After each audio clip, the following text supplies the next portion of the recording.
স্বৈরাচার যেভাবে নির্বাচনের কথা শুনলেই ভয় পাইছে, ঠিক একই রকম ভাবে এই অন্তর্বর্তীকালীন সরকারের কিছু কিছু উপদেষ্টারা নির্বাচনের কথা শুনলেই তাদের ভয় লাগে। আমি জানি না কেন তাদের ভয় লাগে, কিসের ভয় আপনাদের? আমাদের এই খেলা শুধু মাঠের খেলা নয়, এটির ভিতর দিয়ে আমরা যেই মেসেজটি বা এই দেশবাসীকে দিতে চাই যে আমরা একটি সুস্থ জাতি গড়ে তুলতে চাই আমাদের ভবিষ্যৎ প্রজন্মের জন্য। আমরা মানসিক বিকাশ, শারীরিক বিকাশের মাধ্যমে আমরা আমাদের সমাজকে সুন্দরভাবে গড়ে তুলতে চাই।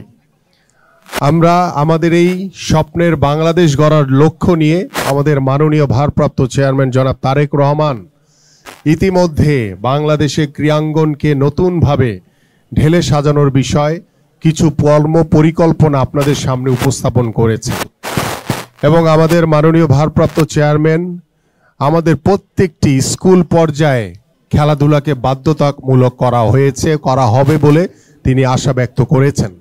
এবং আল্লাহ পাক যদি আমাদেরকে এদেশের জনগণের ভোটে নির্বাচিত করে, আমাদের মাননীয় ভারপ্রাপ্ত চেয়ারম্যান যেটি বলেছেন যে প্রত্যেকটি স্কুলে আমরা পড়াশোনার জন্য যে সিলেবাস হয়, যে কারিকুলাম করা হয়, সেই কারিকুলামে আমরা খেলাধুলাকে বিশেষ করে football, cricket, weight lifting, badminton, যেই ইন্ডিভিজুয়াল খেলাগুলো রয়েছে সেগুলোকে বাধ্যতামূলক করে দিয়ে ভবিষ্যতে আমরা এশিয়ান গেমস, আমাদের সাব গেমস কিংবা অলিম্পিকে আমরা যাতে ভবিষ্যতে অংশগ্রহণ করতে পারি, ভালো রেজাল্ট করতে পারি, সেই বিষয়গুলো নিশ্চিত করার জন্য আমরা প্রত্যেকটি স্কুলে খেলাধুলাকে বাধ্যতামূলক করা হবে। এবং সিলেবাসের ভিতরে সেখানে যেভাবে জন্য মার্কস পেতে হয়, 100 নাম্বার যে থাকে সেই মার্কস পাস করলে তাকে পাস করানো হয়, ফেল করলে তাকে ফেল করানো হয়, ঠিক একইভাবে ওই খেলাধুলার জন্য আলাদা মার্কসের ব্যবস্থা থাকবে। যদি সে পাস করে তাহলে সেটা সে পাস করবে, আর যদি ফেল করে তাহলে ফেল করবে। আমরা খেলাধুলাকে একটি নিয়মের ভিতরে নিয়ে আসতে চাই, একটি সৃজনশীলতার ভিতরে নিয়ে আসতে চাই, যেখানে খেলাধুলার মাধ্যমে আমাদের সন্তানরা পড়াশোনার পাশাপাশি সুন্দর একটি পরিবেশ নিয়ে, সুন্দর একটি মানসিকতা নিয়ে গড়ে উঠবে। এবং আমরা সুস্থ জাতি গড়ে তোলার জন্য আমাদের মাননীয় ভারপ্রাপ্ত চেয়ারম্যান জনাব তারেক রহমান বাংলাদেশের ক্রীড়াঙ্গনকে নতুনভাবে ঢেলে সাজানোর যে স্বপ্ন দেখেছেন, সেটি ইনশাআল্লাহ আল্লাহ পাক যদি এদেশের জনগণের ভোটে আমাদেরকে বিজয়ী করে আমরা যদি সরকার পরিচালনার দায়িত্বভার গ্রহণ করতে পারি, ইনশাআল্লাহ ভবিষ্যতের বাংলাদেশ হবে ক্রীড়াঙ্গনের একটি বাংলাদেশ।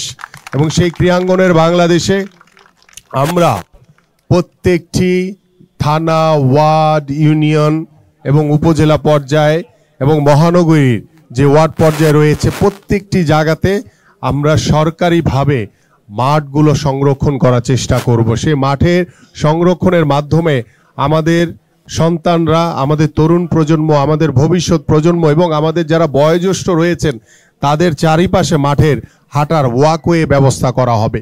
এই ধরনের অনেক কিছু পরিকল্পনা আমাদের রয়েছে। ইনশাআল্লাহ আমরা বাংলাদেশে একটি ভবিষ্যতের ক্রীড়াঙ্গনের বাংলাদেশ গড়ে তুলতে পারবো। এবং পাশাপাশি আমাদের বাংলাদেশের মানুষের যে প্রত্যাশা একটি অবাধ সুষ্ঠু নির্বাচন, যে নির্বাচনের জন্য আমরা বারংবার বলছি, গত 17 বছর স্বৈরাচার সরকারের কাছে আমরা বারবার বলেছিলাম যে একটি অবাধ সুষ্ঠু নির্বাচন দেন, নির্বাচনের মাধ্যমে জনগণের পছন্দের সরকারকে বেছে নেবে। কিন্তু স্বৈরাচার সরকার তার নিজস্ব রাষ্ট্রীয় যন্ত্রকে ব্যবহার করে, স্বৈরাচারের দোসরদেরকে ব্যবহার করে তারা জনগণ থেকে বিচ্ছিন্ন হয়ে, জনগণকে ভোট থেকে দূরে রেখে তারা নিজেরাই নিজেদের মতো নির্বাচন করে তারা জোর করে ক্ষমতায় বসেছিল। আজকে যখন অন্তর্বর্তীকালীন সরকারকে বাংলাদেশ জাতীয়তাবাদী দলের প্রত্যেকটি নেতা কর্মীরা সমর্থন দিয়েছে, এদেশের সাধারণ মানুষ সমর্থন দিয়েছে, আমরা তাদের কাছে এবং এদেশের মানুষ তাদের কাছে প্রত্যাশা করে যে আপনারা দ্রুত সময়ের ভিতরে একটি অবাধ সুষ্ঠু নির্বাচন দিবেন, সেই নির্বাচনের মাধ্যমে জনগণের সরকার প্রতিষ্ঠা হবে। কিন্তু দুর্ভাগ্যের বিষয়, স্বৈরাচার যেভাবে নির্বাচনের কথা শুনলেই ভয় পাইছে, ঠিক একই রকম ভাবে এই অন্তর্বর্তীকালীন সরকারের কিছু কিছু উপদেষ্টারা নির্বাচনের কথা শুনলেই তাদের ভয় লাগে। আমি জানি না কেন তাদের ভয় লাগে, কিসের ভয় আপনাদের? আপনাদেরকে দায়িত্ব দিয়েছে এদেশের সাধারণ মানুষ বাংলাদেশ জাতীয়তাবাদী দলের প্রত্যেকটি নেতাকর্মী আপনাদেরকে সমর্থন দিয়েছে যে আপনারা দ্রুত সময়ের ভিতরে একটি অবাধ সুষ্ঠু নির্বাচন দিবেন। কিন্তু নির্বাচনের কথা শুনলেই আমি জানি না আপনাদের ভিতরে কেন জানি গায়ে জ্বালা পড়া ধরে যায়। আপনারা সংস্কারের কথা বলেন, আপনারা বিচারের কথা বলেন, আরো অনেক নতুন নতুন অজুহাত আপনারা সামনে দাঁড় করিয়ে আনেন। আপনাদের নির্বাচনটা দিতে সমস্যা কোথায়, এটা জাতি আপনাদের কাছে জানতে চায়, আমরাও সকলে জানতে চাই যে নির্বাচনটা হচ্ছে গণতান্ত্রিক একটি প্রক্রিয়া, এদেশের জনগণের মতামতের একটি প্রক্রিয়া। আমরা গণতন্ত্রকে বিশ্বাস করি। বাংলাদেশ জাতীয়তাবাদী দল বিএনপি সবসময় গণতন্ত্রের পক্ষে কথা বলেছে, এদেশের সাধারণ মানুষের পক্ষে কথা বলেছে।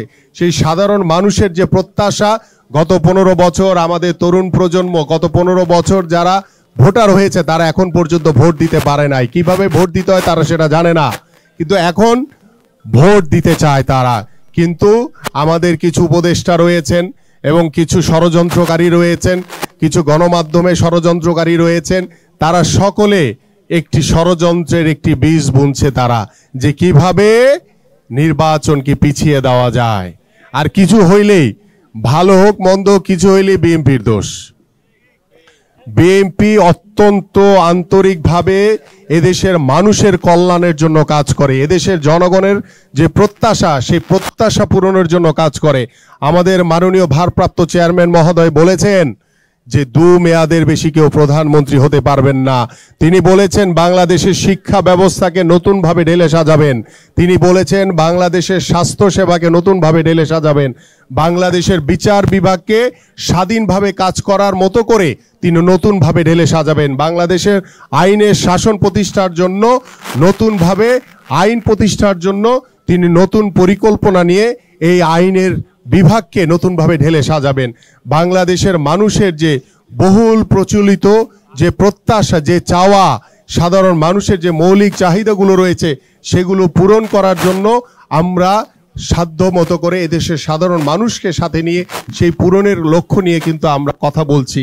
আমরা বাংলাদেশের রাষ্ট্র কাঠামো মেরামতের জন্য 31 দফার কর্ম পরিকল্পনা দেওয়া হয়েছে।